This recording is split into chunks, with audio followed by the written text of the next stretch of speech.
Welcome, Fáilte Roivas Doc. My name is Ida O'Carroll, and I'd like to welcome you to this, our our third event in the current series. Let me see. First of all, we want to start with an Irish proverb. Is there Scá Chéile a Bhara na Daoine, which is literally, we survive in the shadow of one another. But actually, I like to think of it as we thrive in our togetherness. And if you look at our Amherst Irish website, amherstirish.org, you'll see that we have that proverb at the end of our website. So we are a community group formed in 2014. I'm providing you with this information about us in the introduction because we have a lot of folks with us today who might not necessarily be aware of our existence and have been drawn by this fascinating topic and by Crystalyn's presentation today. So I just need to acknowledge the community base of our organization, to invite you to become members. $25 for the year, you couldn't get better value anywhere. You will get a special Amherst Irish calendar and many gewgaws and, as they call it, swag. We also have lovely sweatshirts for sale, and Christmas is coming and the goose is getting fat. So let me acknowledge some folks who help us to do what we do. I want to acknowledge in particular the Department of Foreign Affairs, Ireland's Department of Foreign Affairs, Immigrant Support Programme that provide us with a grant every year to advertise our events. And we want to acknowledge in particular Ireland's Consular General in Boston, Leisha Moore, she and her team are always available to help us and to support us to make our programs and events a reality. So thank you, Leisha and crew. One more point about the proceedings today. Will you make sure that you're on mute? At the bottom lower left-hand corner of your screen, you'll see a little icon that looks like a microphone. Make sure you're on mute, because once Crystalyn starts speaking, we don't want you to be any interruptions. Finally, then, I'd like to acknowledge the team, the Amherst Irish team of directors, Tim, Sam, Amanda, Annie, Jonathan. We're it's a fuireann ma, as they say. We're a good team. And with that, I'll hand you to my next team member and good friend, Sam Hannigan. Take it away, Sam. All right. Thank you very much, Ida. I'm really excited about today's event because my friend Crystalyn Russell, who we've been friends for maybe 6 or 7 years now, we've had some really great conversation about Ireland and Irish horses. And I am not a horse person at all. I know nothing about horses, but I'm always curious about them. And it really, my connection to my Irish heritage comes directly through my father. And my father was a horseman. He grew up on farms, and he regarded his animals as his partners in work and his friends, and he relied on them and he valued them. And he had a really great attitude about horses, and I always have wished that Crystalyn and my father could have had a conversation about horses. Crystalyn is typical of everything that I experience Irish women as. She's really, really smart, really, really hardworking, and dedicated to what she does. And she knows what she's talking about. And so without any more wasting of my time and your time, I'm going to turn it over to Crystalyn, and let's hear about Ireland and the demand for Irish horses. Welcome, Crystalyn. Thank you, Sam. Thank you for your very kind words. That's very nice of you. So I will get started by introducing myself and telling you everybody a little bit about how I got started with horses and then with the Irish horses. So I grew up north of Boston in a fairly horse-saturated community, which was a great opportunity to get bitten by the bug. So most of my childhood, I grew up riding and finding any kind of a naughty horse or naughty pony that nobody else would want to sit on, and that was how I began. That carried me through to college, where I went to UMASS Amherst and rode on the equestrian team there. And I also lived at the horse property there, which was 85 horses. So it was a big, big property. I was able to get pretty deep involved. And that's where a lot of my sort of former proper education came from for riding. When I was in middle school, we don't need to talk about what year that was.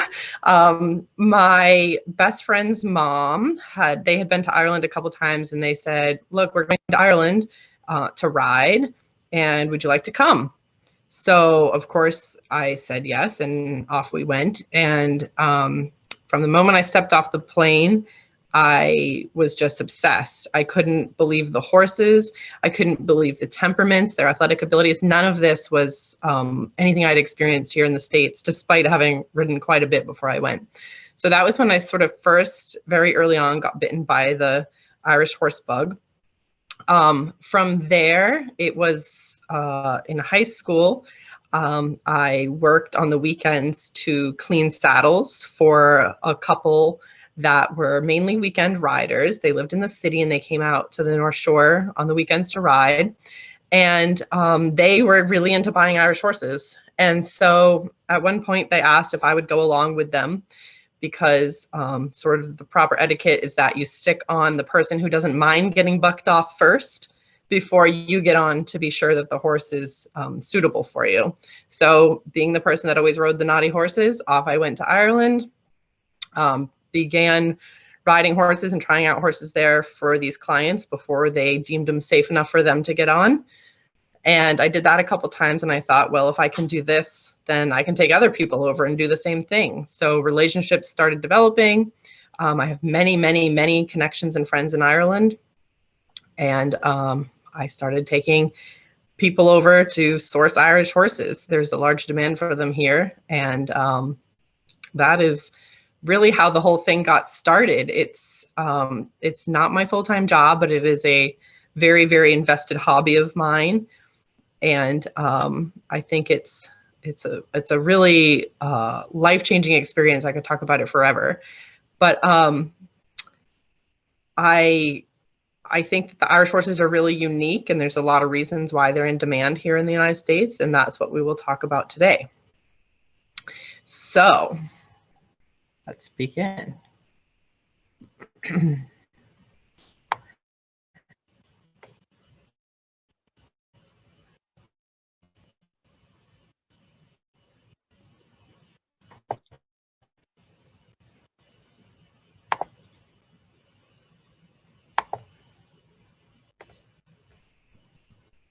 Oops. Okay. Very good. So we're going to talk about the demand for Ireland's horses.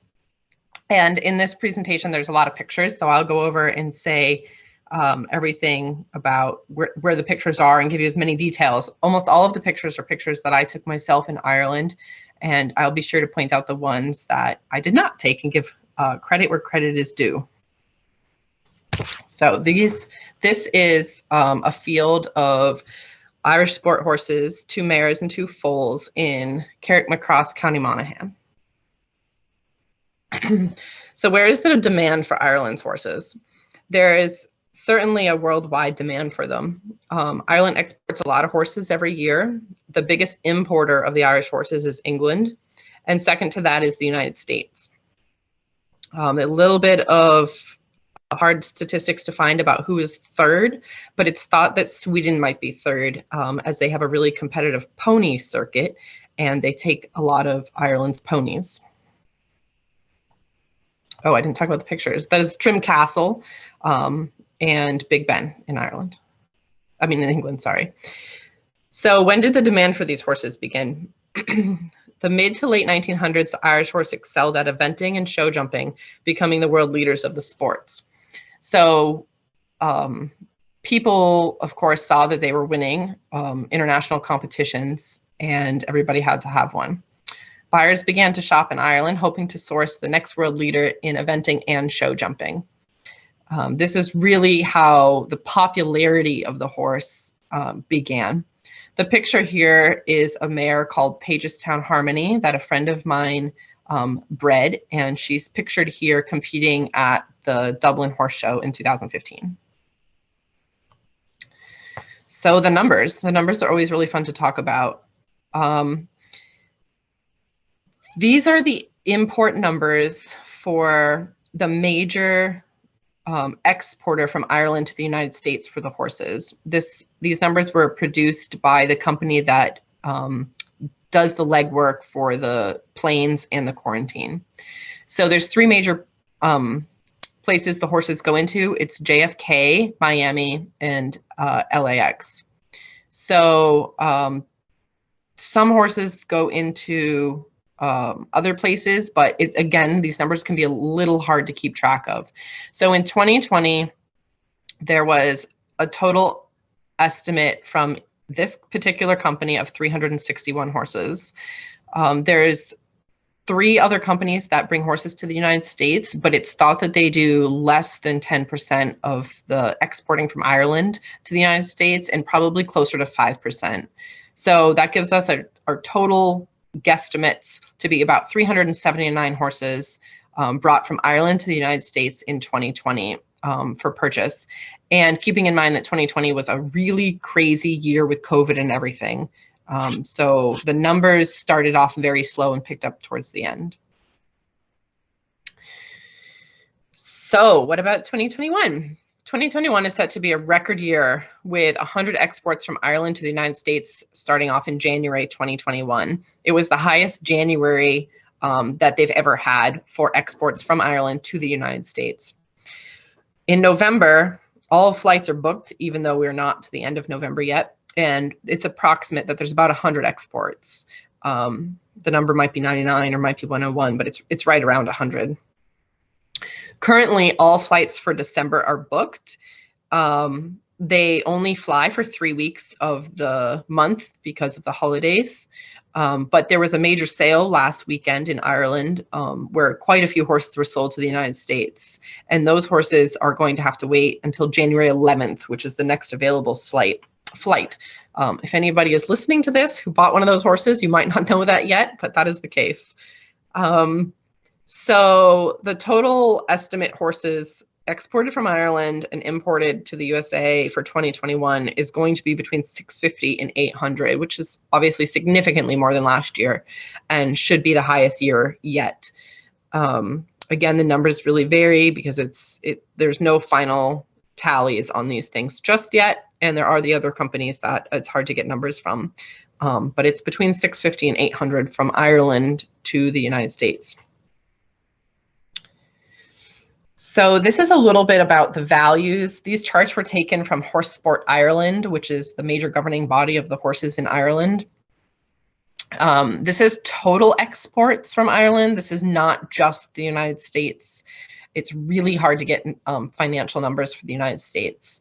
So there's 2 major ways to purchase horses in Ireland. One is by private sale, which is what I deal with, and the other is through auctions.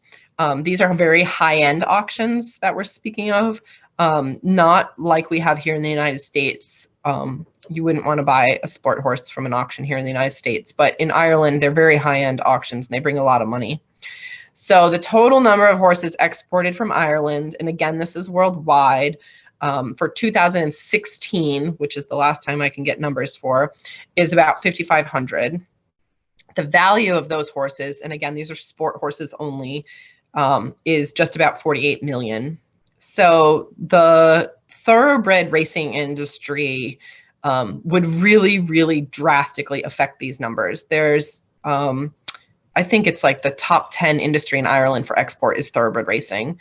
So we're not considering those numbers. We're not going to talk about thoroughbred racing today, except that it's worth mentioning that it is a major export from Ireland worldwide. And with racehorses, obviously, there's a lot of money involved. So these are sport horse numbers, and they're from 2016. But Ireland exported about $48 million in horses worldwide in 2016, which is quite a lot of money for a very small country. So why is there this demand? This is the great question.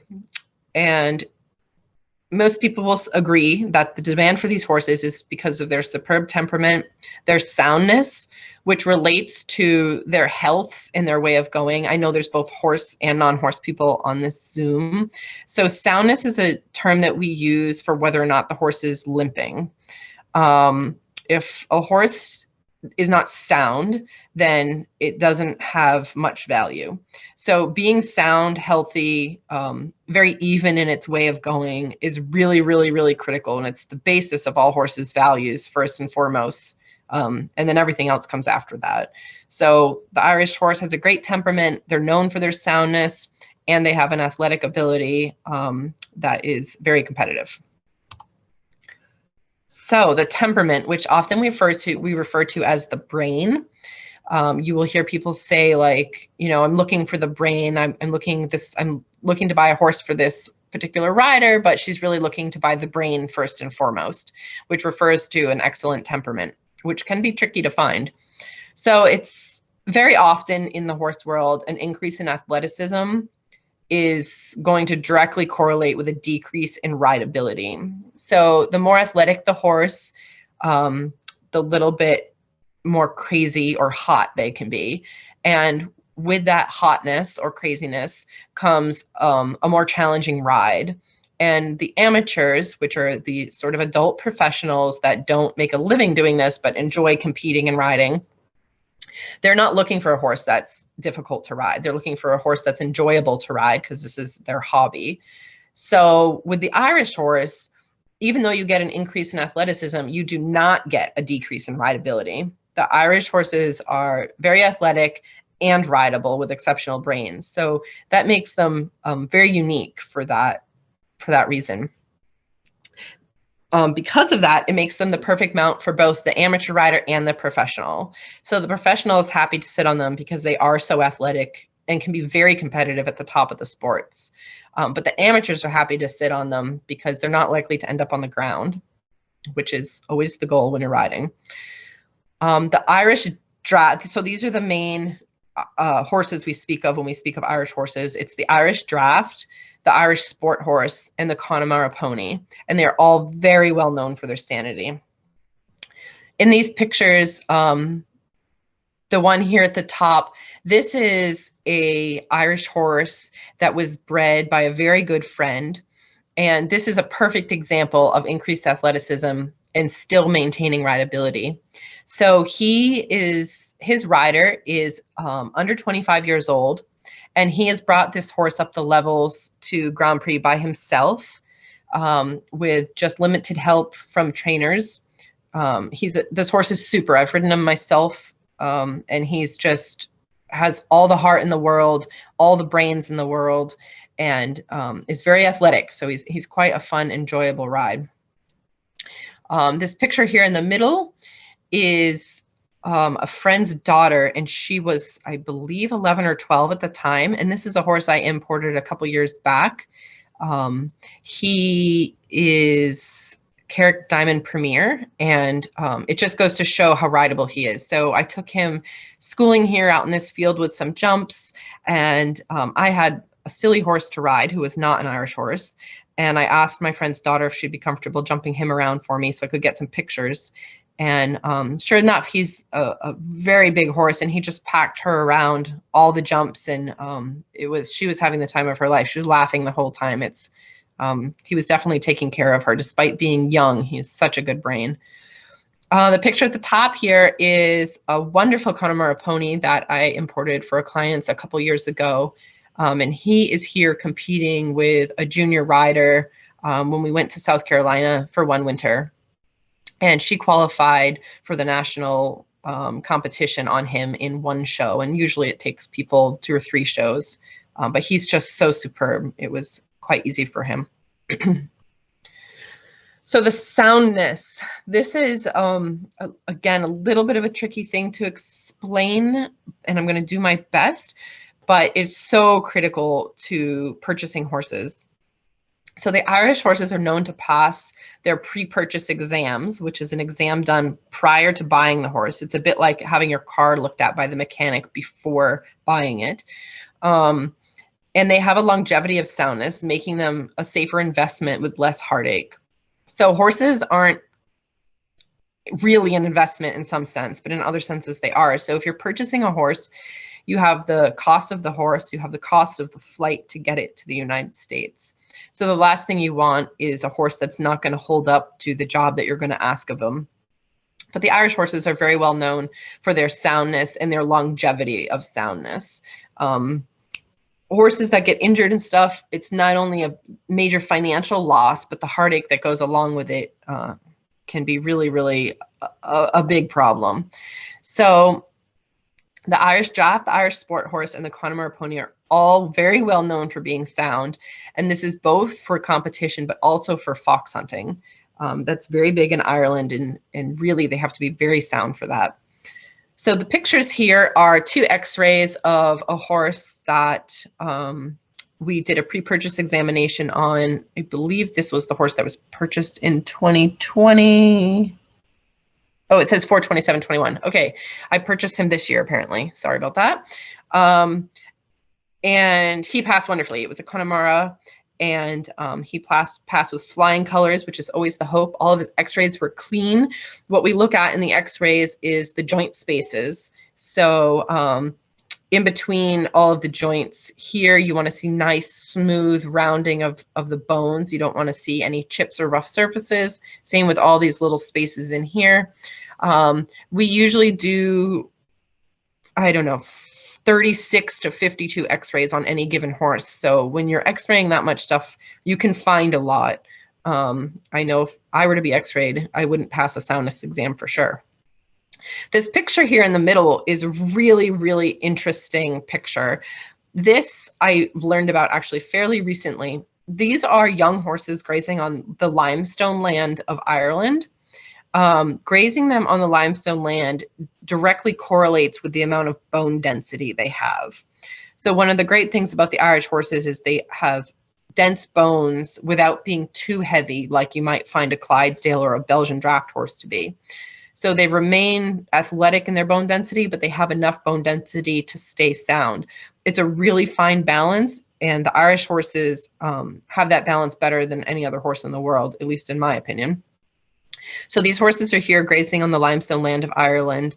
The farmer that sent me this picture, or the man that sent me this picture, said that when he grazes cattle on this land, he can see a 20 to 30% increase in the bone density of the cattle from the 20 he puts on this land to the 20 he puts in another field on the other side of the county, which does not have the limestone land.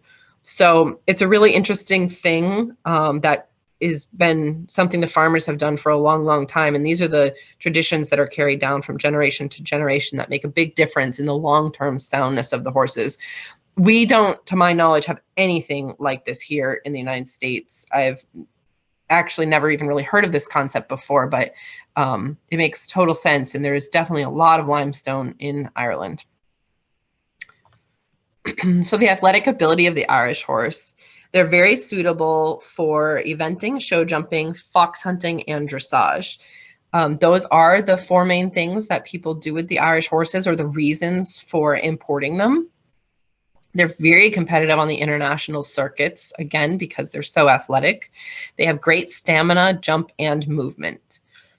So in the 2021 Olympics, there were 15 Irish-bred horses at the Olympics, and they were representing 9 different countries. I think that's really goes to show how widespread that the love of these horses are. They were even some places that were fairly far away, Thailand, Puerto Rico, and of course, places in Europe and such. So this top picture of this little chestnut horse is a horse that I imported who had done the jumpers in Ireland at 1.30 meters and was brought over here for an amateur in Texas who then, for unfortunate circumstances, had to change her situation, and he was sold to a wonderful young lady down in Maryland, and he is having a great time going back to eventing, which is what he did when he was very young prior to show jumping. So he's having a great time, and she's having a great time with him.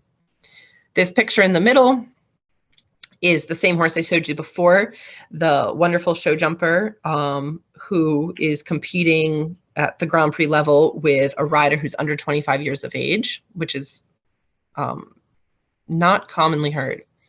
And then over here, this picture is a friend's brother who is fox hunting a traditional Irish horse in Ireland. And you can see he is jumping a stone wall that is probably not something here in the States we would consider jumping, but the Irish horses are super hardy and do what's asked. They have a lot of heart and soul. So the big question is why they possess these desirable temperaments, soundness, and athletic abilities. These two pictures here are of the same Irish draft mare harvesting hay in Ireland. I think Kilkenny, actually. And you'll notice these two pictures are here again. So these are actually modern day pictures. I'll go back. Despite the fact they look like they could have been from 1940, they are actually modern day pictures of the Irish draft doing a little bit of farm work on a family farm. So Irish draft mares were bred for family farms. They are the foundation for the Irish draft today and the Irish sport horse. It was very, very, very critical that these horses were sound and healthy. They worked 7 days a week on hard surfaces, such as the roads, but also in the fields. And they were used for everything. So they went to the creamery every morning because every family had a couple cows. They went shopping with the granny in town multiple days a week, and they took the family to mass on Sundays. It was often that the young boy of the family would take the mare to the creamery in the morning before school. So they had to be really trustworthy to take both the 10-year-old boy but also the granny to town by themselves. They worked on the hard surfaces and were family tested, and that is what leads to the modern day Irish draft horse. So back then there was 1 to 2 Irish drafts per family for each 50-acre farm. The reason they kept the mares was because they were bred yearly and the foals were sold off. This is a hard slide to say, but the Irish draft mares that could not stay sound or could not conceive in foal were not kept. They were sent to slaughter, and as hard as that is to stomach, it's actually really critical to have a good, healthy breed of animal. Sort of culling the ones that can't do the job, as hard as that sounds, is really what has contributed today to such a tried and true, consistent horse. So with the 20th century, there were many changes for the Irish horse. In 1907, there was the introduction of the registries for stallions. And in 1911, they allowed mares into the registry. In 1917, the Irish stud book was opened by the Ministries of Agriculture with 365 mares in the book and 44 stallions. In the 1920s, subsidies were offered by the Irish government to promote and encourage better breeding. That is one thing that is unique to Ireland that we do not have here. We do not have government subsidies here for horse-related things. They're not considered agriculture. They're a bit more of a hobby here than they are or were in Ireland. And so there's not really any government subsidies here. But the government, working in collaboration with the farmers and even today the modern day breeders, is really what is keeping this breed alive and well and flourishing and consistent. In the 1920s, the government funded introduction of thoroughbred stallions, creating the Irish sport horse. So one story I was told by an older gentleman was that he can remember many, many years ago that there was actually a man given the job of going around to each county and bringing in the thoroughbred stallions to collaborate with the mares in those areas. So the areas that had hills or mountains or flats, depending upon the geographical location, you needed a different type of stallion to complement the mares. And there was a man who was designated that job, and he did a very phenomenal job at it, which is why we have, again, such a wonderful sport horse today.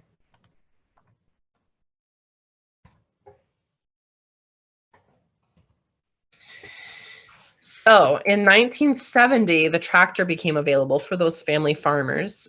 By the mid-1970s, thousands of Irish draft horses were being sent to slaughter to pay for the tractors.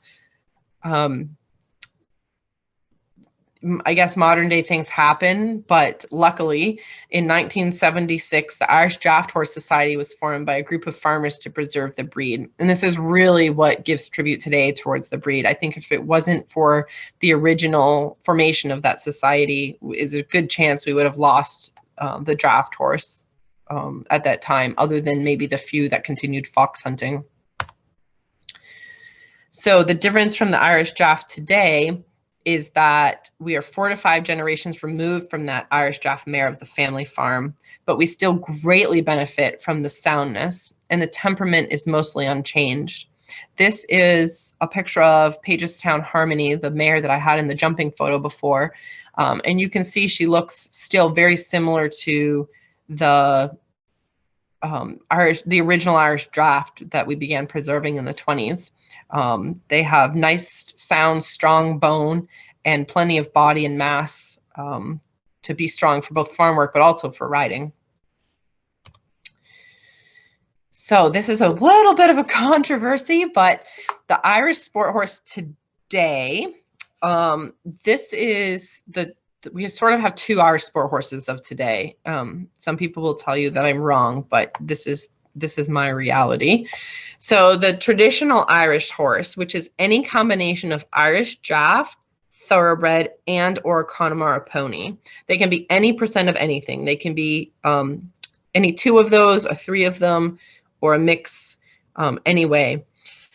The Irish sport horse is either the traditional Irish horse or any horse born in Ireland. So that probably seems pretty confusing, but the traditional Irish horse is an Irish sport horse and falls under the registry of the Irish sport horse.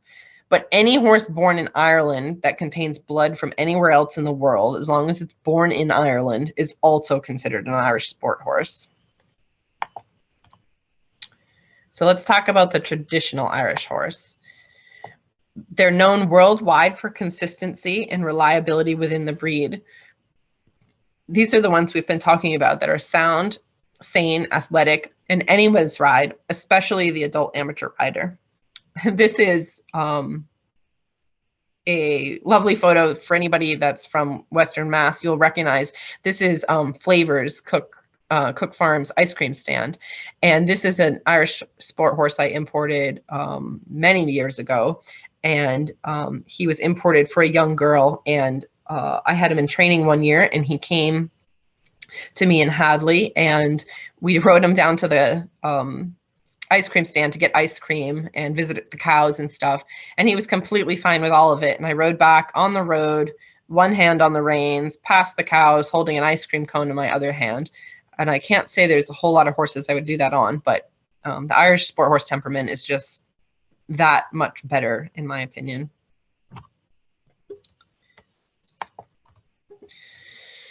So the Irish sport horse, the foreign blood was introduced and accepted into the registry beginning in 1982. So the foreign blood is what the Irish call it. It basically is any horse born in continental Europe. There's a lot of different breeds. A lot of them stem from thoroughbreds and warm bloods.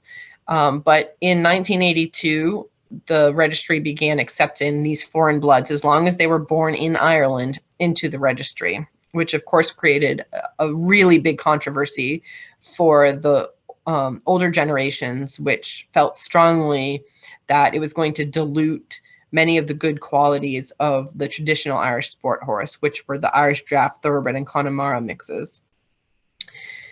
This is a sale that happened this past weekend in Ireland. It's one of 3 very big sales that occurs in Ireland. It's called Go for the Gold at Gorisbridge. And this was the top selling lot at the sale. It was a 3-year-old foreign blood cross, but an Irish sport horse in Ireland, and he sold to the United States for 82,000 euro. The quick math on that is about $90,000 or a little bit over. So again, this is a 3-year-old. Other than doing some loose jumping like you see here in the picture, he's not been ridden.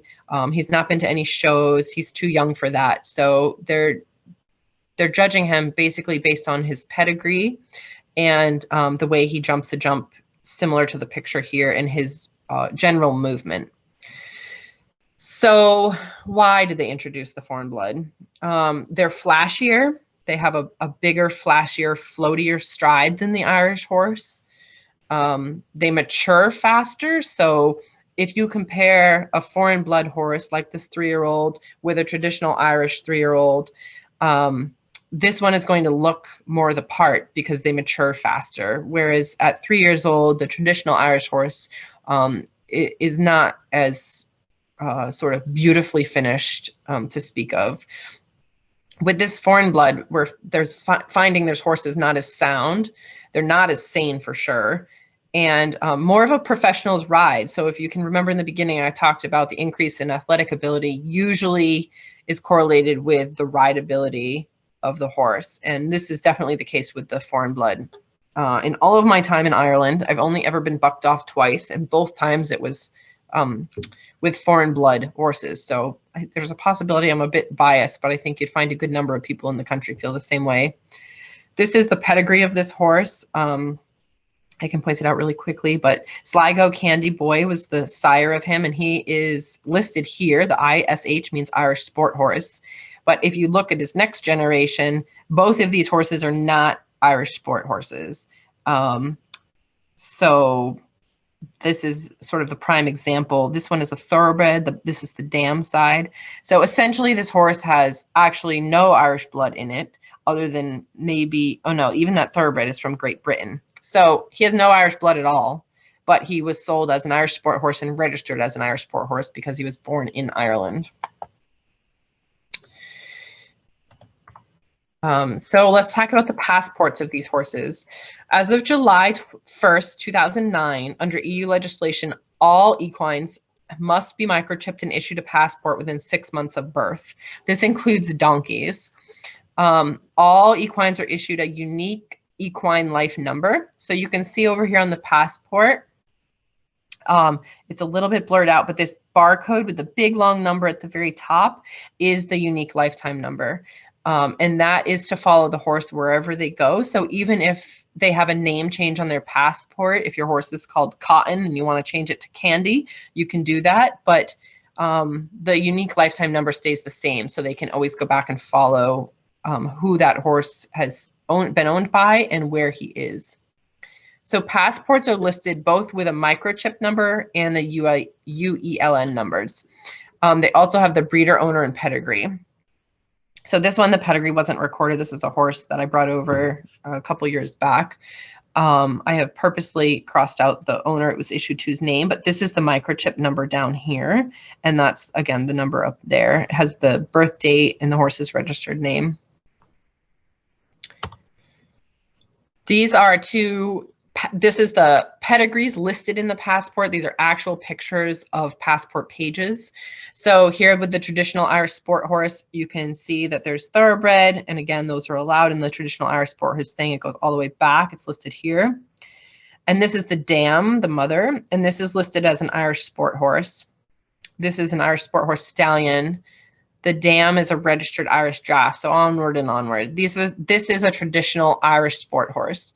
This over here is an Irish sport horse, but with foreign blood. So the sire is a Holsteiner, which is a continental warm blood breed. And both here, the sire and dam were Holsteiner. Here, the dam was an Irish sport horse, but is actually only 50% Irish sport horse because the dam of that, so this horse's grand dam is an Irish sport horse, but the sire is not, goes back to Celle Francais, which is a French breed. So both of these horses are being allowed into the Irish sport horse registries, even though many would tell you only one is Irish. In 2021, there was a 22% increase in passport processes compared to 2020. And so there were 14,685 passports processed in 2021. And again, in Ireland, all horses and donkeys must have a passport. I want to talk just really briefly about the breeders of the traditional Irish horse. There are many breeders of the traditional Irish horse throughout the country. The largest population of breeders of all horses is in Galway, and the second is Cork. Tom Jones of Carrickmacross in County Monaghan is one of the largest traditional Irish horse breeders, and he stands the traditional Irish horse Carrick Diamond Lad. So this is me pictured here with that stallion, who I have a very close connection to, and is a wonderful, wonderful individual, but is definitely 100% traditional Irish. So the supply and demand, the things, you have to consider multiple things to keep the two balanced. Horses are generally sold internationally from 3 to 5 years of age, and the economic stability is critical for breeding and selling. But the economic dips harm the supply for 3 to 5 years. So back when Ireland had its little bit of economy crash, similar to the one we had, it was very hard then for the next few years to buy horses. A lot of horses were sold off for slaughter because people couldn't afford them. But then even so, 5 years later, the country was still having repercussions from that because there were not many horses bred during the economic downfall. And so for many years, it was hard to even get horses in Ireland after that, but they are very much on the upswing now. Very quickly, the process of buying and importing. I always recommend you get a sourcing or buying agent to help with the process. There's mostly good people in Ireland, but there's a dodge, as they say, every now and then, and that's who you want to avoid buying from. So there's two options. You can fly to Ireland to buy the horses, or you can buy off of video. The agent will line up suitable and prospective horses prior to arriving in Ireland. We usually view 5 to 10 horses per day. Horses will be added daily, especially by word of mouth. And hopefully the top 3 picks will be ridden 2 to 3 times over the 5 to 10 day trip. This is myself and a client standing in a field of young horses in Carrickmacross. Viewing and trying horses. We try them usually from 8:30 or 9 in the morning until sundown. We drive many miles to see lots of horses, and the word of mouth can lead to any sale. So this is me with a horrible look on my face trying to negotiate a sale of a horse on the side of the road. This was not a planned stop, but somebody said they knew about this horse down the road, and this whole scene is like the most Irish sales experience you can experience, where everybody's kind of standing around talking numbers, waiting, dealing. In the meantime, I'm thinking and clearly talking to somebody with a grimace on my face, but this horse has no idea what's going on, and I think wants a ticket to the United States. The pre-purchase exam. A pre-purchase exam will be arranged, and it will check for all of these things: soundness, blemishes, blood work, and pre-flight blood work. This is a picture of a Connemara I imported getting his pre-purchase exam in Kilkenny. Your agent will book a flight using a flight company, and the quarantine for the United States will be reserved. And once all pre-flight blood work done at the pre-purchase exam are complete, the seller has been paid, your new horse is ready to depart Ireland. And these pictures are from the Dutta Corporation, who is one of the big actual flying and quarantine organizers of the Irish sport horses. And this is them in their traveling capsule, and also in the capsule being loaded onto the airplane. But wait, of course, before your new unicorn is paid for, you will have to insure it. So just like everything, it's best to insure your purchase, and you will have to buy additional insurance required by the insurance company for the flight, just because there's added risk for that. Once they land in the United States, geldings quarantine for 72 hours, and mares complete the same 72 hours and then travel to another facility for an additional 2 weeks of quarantine. Because they are capable of breeding, it's very important to be sure they don't have any reproductive related diseases that could be passed on. Stallions complete a 30 days of quarantine. To be honest, not many people import stallions because of the cost. Importing a gelding right now is about $11,500 to JFK. And the import cost for a mare is about $15,000. Again, it's a little more because the mares need a longer quarantine. These are some foals and Carrick-Macross. So within the United States, it's very, very hard to find the same quality of horse for the total price of purchase and import said and done, which is why people go to Ireland. Many of the buyers, and amateurs included, are repeat buyers. So the financials and the quality, you can't get the same here in the United States. So the demand for Ireland's horses is due to careful breeding over several centuries that has led to a very desirable horse. The quality, temperament, soundness, and athletic ability cannot be consistently found anywhere else. And I think that's just it. There's always exceptions. You can find a horse with all of those elsewhere, but the consistency in Ireland is truly unique and different from everywhere else. That is the end of my presentation. So I think we should move on to questions before we run out of time. Let's see.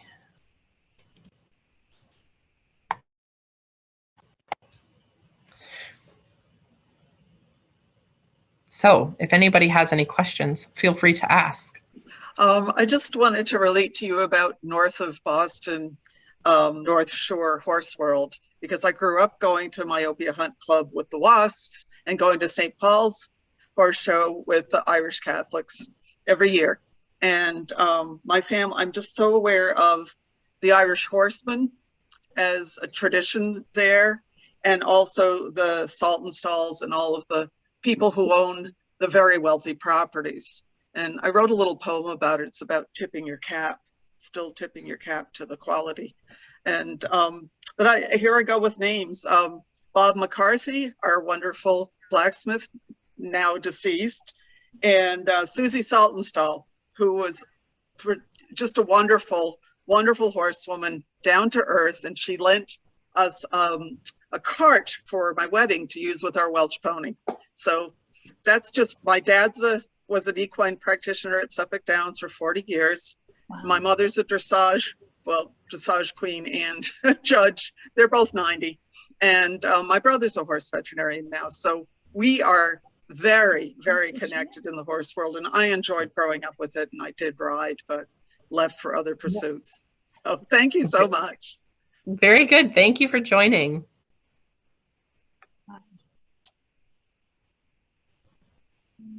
We have a few questions coming in. One is, what is the typical life expectancy of a traditional Irish horse? The traditional Irish horse life expectancy is right around 30 to 35 years. They do stay sound and are very useful for a long time. So, yep, 30 to 35 years is a typical life expectancy. Thanks. And if anyone else has questions, you can pop that into the chat if you'd like.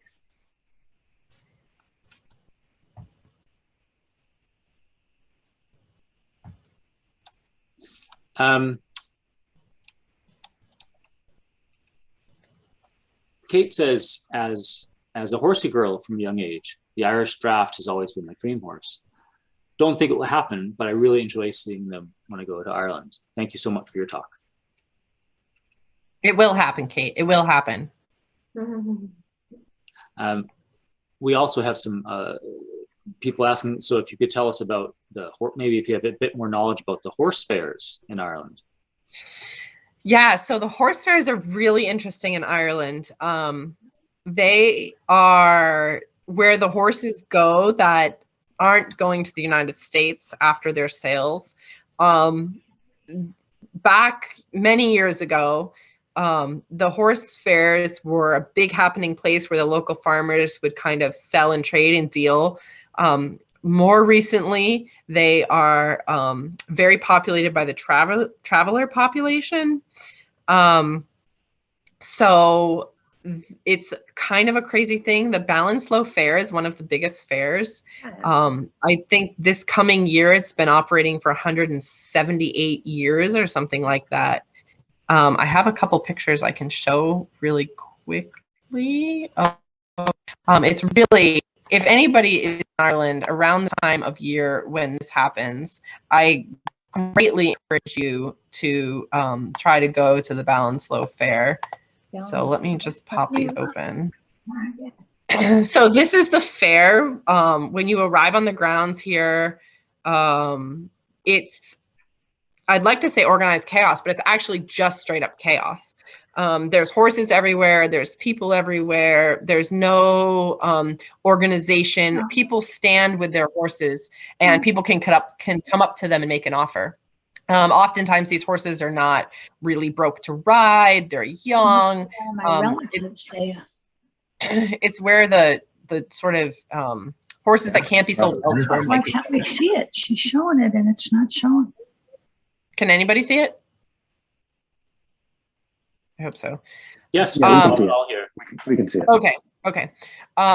Just another picture of the Balance-Low Fair. This was on a pretty sleepy day that I went, but it was, I can't tell you how many times I almost got my head kicked off by these horses who are truly just like not tamed, and it's really quite an experience. I think next time I would go for and have a drink maybe before I went to the fair instead of after. It would probably give a better experience, but it is, you have to watch your back constantly. There's horses loose. It's really chaos. It really is. This fair attracts 85,000 visitors over 4 days. And this picture I took at the fair, this was 3 years ago, maybe, because I just felt like it was a picture out of like old day Ireland, where there's this, I'm honestly not, I guess it's a mule, hooked up to this cart, and there's some older gentlemen talking about how much they want to buy it and sell it for. So you can see the food vendors in the back, which is maybe the telltale sign that it's not from long ago, but it is quite an interesting place. And I do recommend, if anybody can go to the Balance-Low Fair,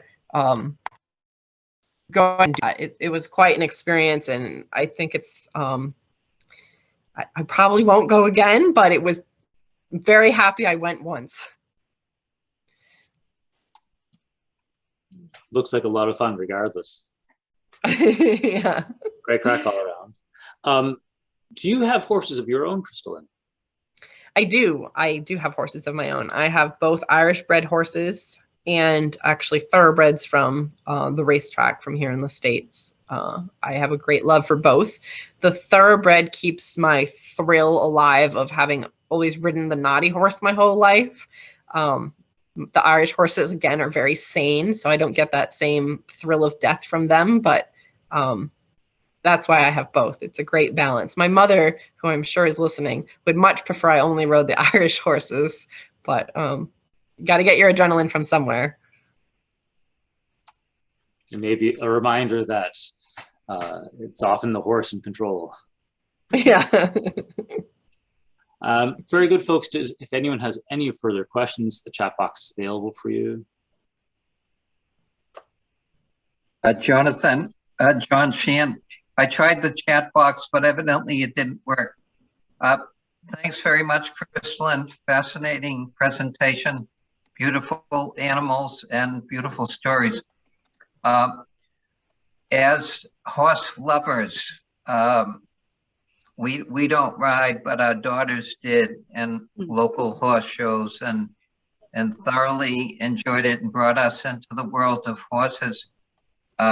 My question to you is about the transportation of the horses, these beautiful, valuable animals. How humane is the transportation? Yeah, that's a really, really excellent question, actually. So the transportation is very humane. The horses step off the flight. They go into quarantine, like I said, for 72 hours. And the ones that come directly out of quarantine, we give them a couple days to settle, because really the atmosphere and feed here is so different, but they actually do just fine. I've had some step off and a day later they've gone into work. So it's actually very humane. It's not that different than traveling in a horse trailer from Massachusetts to South Carolina. In fact, that's a longer trip for them than flying from, they actually fly out of Liège to JFK. So they ferry from Ireland to Dover and then drive to Liège in a lorry, or what we call a horse trailer.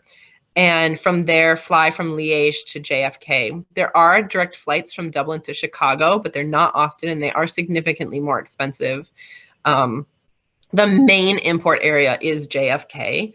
So yeah, they fly out of Liège. We used to have direct flights, but that doesn't happen anymore. There's not a lot of big cargo planes that come in and out of Ireland because of its size. So for that reason, they go out of Liège. But it is humane. It really is humane. The horses do wonderful. We never have any issues.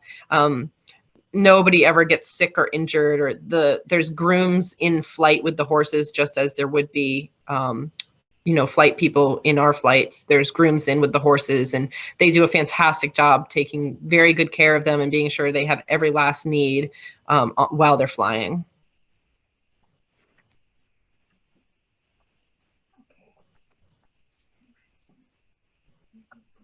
Thanks for your question, John. Always nice to see you. You too.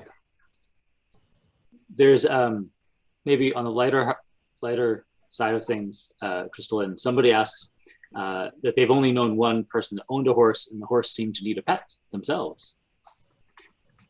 Seem to need a pet? Yeah. Yeah, it's true. Sometimes horses do need a little therapy animal. So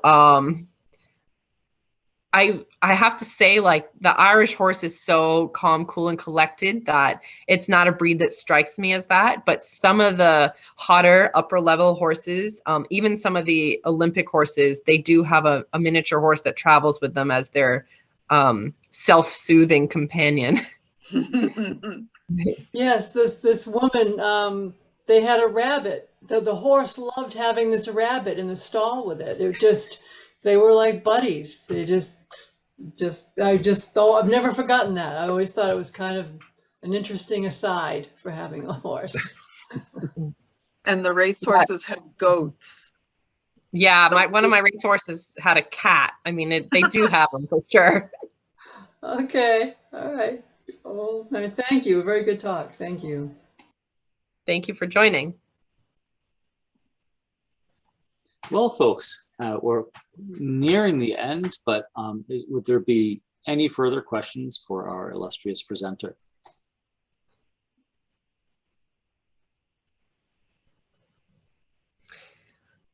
I will say one last thing, which is if anybody in the future goes to Ireland, there's definitely look up some of the big horse things going on in the country. There's the Dublin Horse Show, which is in August of this coming year and is just a massive event. Basically, the whole country closes down to move to Dublin for the Dublin Horse Show.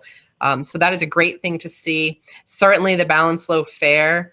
And there's a lot of show jumping competitions throughout the country, as well as the racing. And there they have both flat racing, but also the racing over fences, which we don't really have as much of here. So certainly if you go to Ireland, attend a horse event. Everybody's happy to teach you along the way.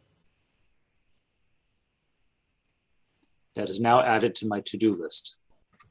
Thank you very, very much. Yes, of course. Thank you guys for having me. And certainly if anybody has any questions, feel free to reach out. I'm on social media, etc. Thank you so very much.